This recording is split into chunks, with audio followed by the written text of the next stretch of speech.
Inertial transition and characteristic X rays. अच्छा, ये जो चीज है, ये सबसे पहले एक साइंटिस्ट था रॉन्टजन।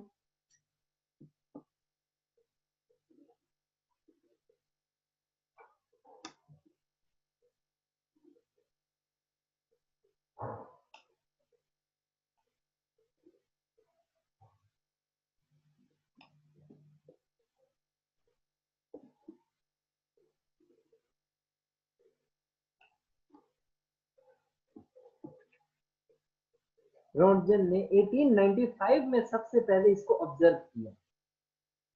उसने इसको ऑब्जर्व किया, लेकिन उसको उस वक्त समझ नहीं आई कि इसके पीछे क्या साइंस है। अच्छा, उसको ये समझ भी नहीं आ रही थी कि ये है क्या चीज। उसने इसलिए इन रेडिएशंस का नाम अननोन रेडिएशंस,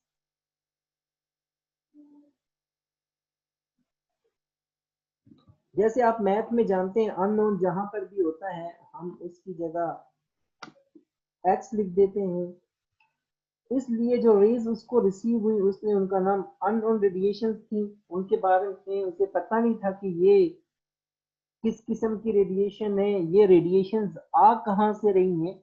इसलिए उसने इन रेडिएशंस का नाम एक्स रेज रख दिया। अब 1895 में हमारे पास एटम का स्ट्रक्चर भी नहीं था। हमें एटम के बारे में पता ही नहीं था एटम कैसा होता है, अंदर से एटम की शेल्स होते हैं या वो किस किस्म का उसका न्यूक्लियस होता है, किस किस्म का उसका स्ट्रक्चर है। इस बारे में हमें कोई इंफॉर्मेशन ही नहीं थी। इसलिए रॉन्टजन उसके बारे में कोई भी चीज बताने से कासिर था।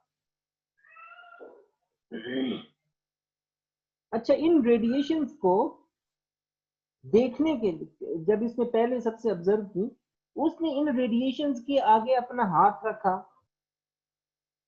उसने देखा जो एक्सरे शीट्स होती हैं, जिन्हें फोटोग्राफिक प्लेट्स या शीट्स कहा जाता है, उसके ऊपर उसका हाथ प्रॉपरली छाप दिया। उसने उसने उसके हाथ को उसके ऊपर फोटोकॉपी कर दिया।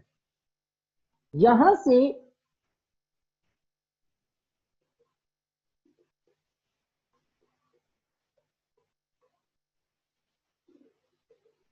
सपोज उसने उसका जो हाथ था वो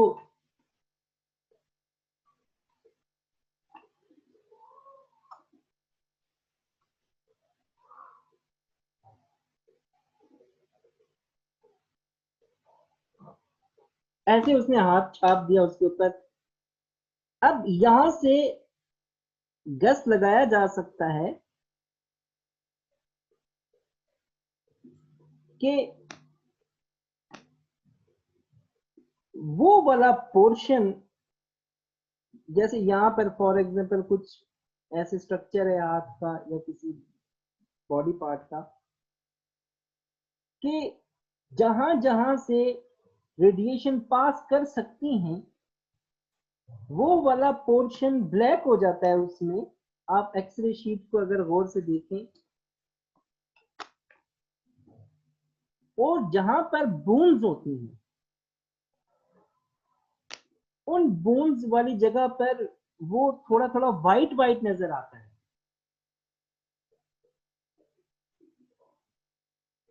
जैसे फिंगर्स के बीच में ये मैंने लगाए हुए हैं, ये जॉइंट होते हैं, इन जॉइंट के बीच में थोड़ा बहुत गैप होता है।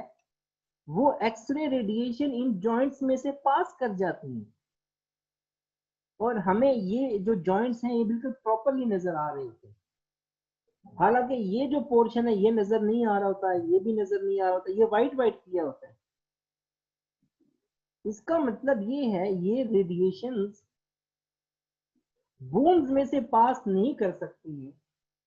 जो आपका फ्लैश है उसमें से तो पास कर जाती है, स्किन में से या आपके जो गोश्त है हाथ का उसमें से पास कर जाती है, लेकिन ये बोन्स वाले पोर्शन में से नहीं पास करता। इन्होंने world war one world war two में बहुत हेल्प किया क्योंकि उस वक्त बहुत ज़्यादा इंजरीज हुई थी। तो ये बहुत ही एक यूजफुल डिस्कवरी थी जो कि एक अननोन वे से हमारे पास आ गई। बाद में ये इतनी फेमस हो गई थी कि इसका नाम किसी ने चेंज नहीं किया और इसका नाम एक्सरेज ही कंटिन्यू हो गई। अच्छा, ये जो एक्सरेज हैं इनकी जो वेवलेंथ है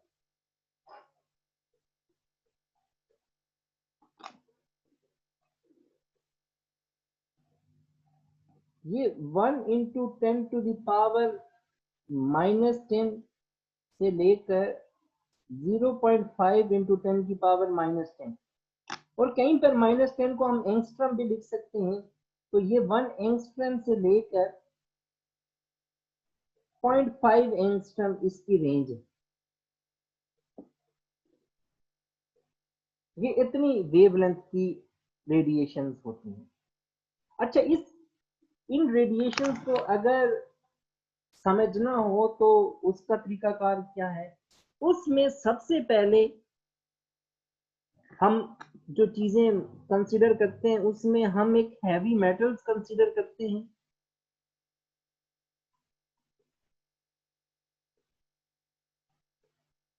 कि हमारे पास हैवी मेटल्स होनी चाहिए। अच्छा, हैवी मेटल्स का मतलब क्या है? ऐसी मेटल्स जिनका एटॉमिक नंबर बहुत ज्यादा होगा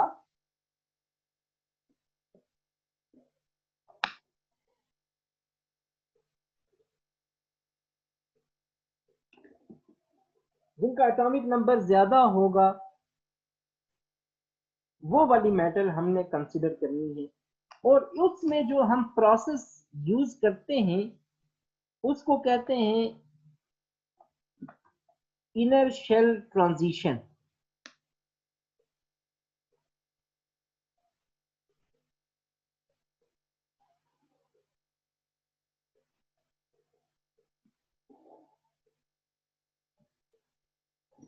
हम इनर शेल ट्रांजिशन का प्रोसेस यूज करेंगे।